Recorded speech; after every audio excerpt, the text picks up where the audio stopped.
বাংলাদেশিদের জন্য নতুন ধরনের গোল্ডেন ভিসা চালু করতে যাচ্ছে সংযুক্ত আরব আমিরাত। সাধারণত গোল্ডেন ভিসা পেতে বড় ধরনের বিনিয়োগের প্রয়োজন হলেও বিশেষ এই মনোনয়ন ভিত্তিক গোল্ডেন ভিসা পেতে খরচ হবে অবিশ্বাস্য রকম কম। সেই সঙ্গে নতুন এ ভিসায় সুবিধা থাকছে বিশাল। ভারতীয় সংবাদ সংস্থা পিটিআই এর প্রতিবেদনে বলা হয়েছে, আগে দুবাইয়ের গোল্ডেন ভিসা পেতে দেশটিতে কোনো ব্যবসা অথবা কমপক্ষে 2 মিলিয়ন দিরহাম 6,68,00,000 টাকার বেশি। তবে নতুন মনোনয়ন ভিত্তিক ভিসা নীতির আওতায় ভারতীয় এবং বাংলাদেশিরা 1 লাখ দিরহাম, যা বাংলাদেশি মুদ্রায় 33 লাখ টাকার কিছু বেশি দিয়ে দুবাইয়ের গোল্ডেন ভিসা পেতে পারেন। ভারতীয় গণমাধ্যম জানিয়েছে, আগামী 3 মাসের মধ্যে প্রায় 5,000 ভারতীয় এই ভিসার জন্য আবেদন করতে প্রস্তুত। ভারত ও বাংলাদেশের জন্য নতুন এই ভিসা নীতি পরীক্ষামূলকভাবে চালু করতে যাচ্ছে দেশটি।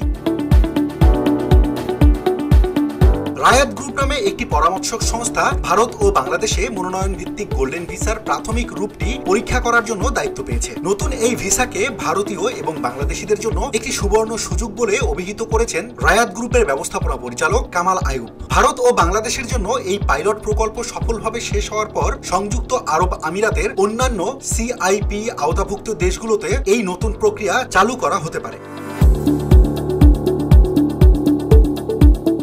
নতুন গোল্ডেন ভিসার আবেদন প্রক্রিয়া এবং অনুমোদনের বিষয়ে রাহাত কামাল আইয়ুব বলেন, যারা এই ভিসার জন্য আবেদন করবেন তাদের ব্যাকগ্রাউন্ড যাচাই করা হবে। এর আওতায় অর্থ পাচার এবং অপরাধমূলক কর্মকাণ্ডের রেকর্ডও যাচাই করা হবে। আবেদনকারীরা সামাজিক যোগাযোগ মাধ্যমেও পরীক্ষিত হবে।